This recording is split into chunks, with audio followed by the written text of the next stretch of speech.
Bonjour, nous considérons une transformation f que nous voulons savoir sa nature. Alors f il est défini par sa relation vectorielle, à savoir mm' égale à 3am plus 4bm.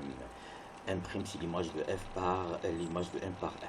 Alors la première chose à faire c'est de déterminer si cette transformation admet des points invariants. Et pour cela, nous résolvons l'équation f de m égale à m, c'est-à-dire nous remplaçons m par m et nous déduisons à partir de sa définition vectorielle que 0 égale à 3am plus 4bm. Alors, nous essayons de savoir si ce point m existe. Alors, pour cela, nous déterminons AM en fonction d'un vecteur constant, c'est-à-dire nous utilisons Chasles et à partir de cette relation, nous déduisons que AM égale à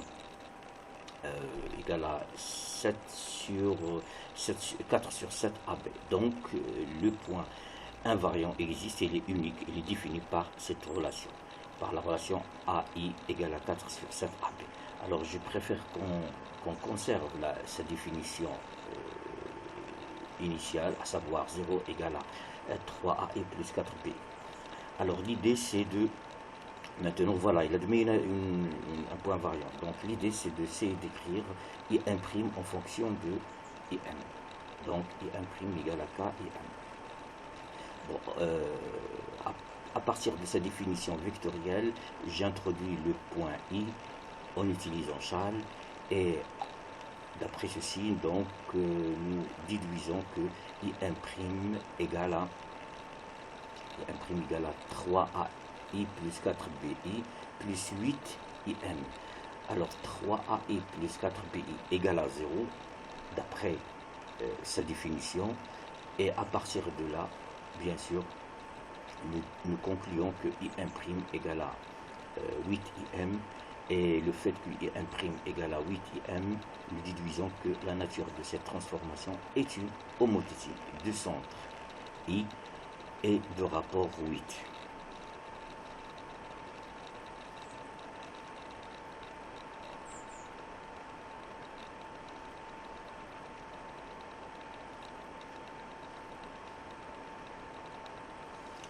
Ma deuxième transformation, c'est f de m égale à 3. Enfin, m' égale à 3am, 3ma moins 2mb moins mc, avec a et b sont des points non alignés. Alors, d'ailleurs, la première étape, c'est de savoir si cette transformation admet des points invariants. Et pour cela, je résous l'équation f de m égale à m en remplaçant m' par m. Nous déduisons que 0 égale à 3ma moins 2mb moins mc. Alors, de la même manière, j'essaie de trouver est-ce que le point m existe, et pour cela, je vais essayer d'écrire MA en fonction des vecteurs constants en introduisant le point, par exemple, le point A en utilisant Chasles et en introduisant le point A dans les vecteurs MB et MC. Alors, j'en déduis que 0 égale à moins 2 AB moins AC, ce qui est absurde parce que A et B sont des points non alignés, donc le point M n'existe pas, donc le point invariant n'existe pas. Nous concluons que quel que soit M' égale à CA plus 2A plus 2BA, qui est un vecteur constant, donc F est une translation de vecteur U égale à CA plus 2BA.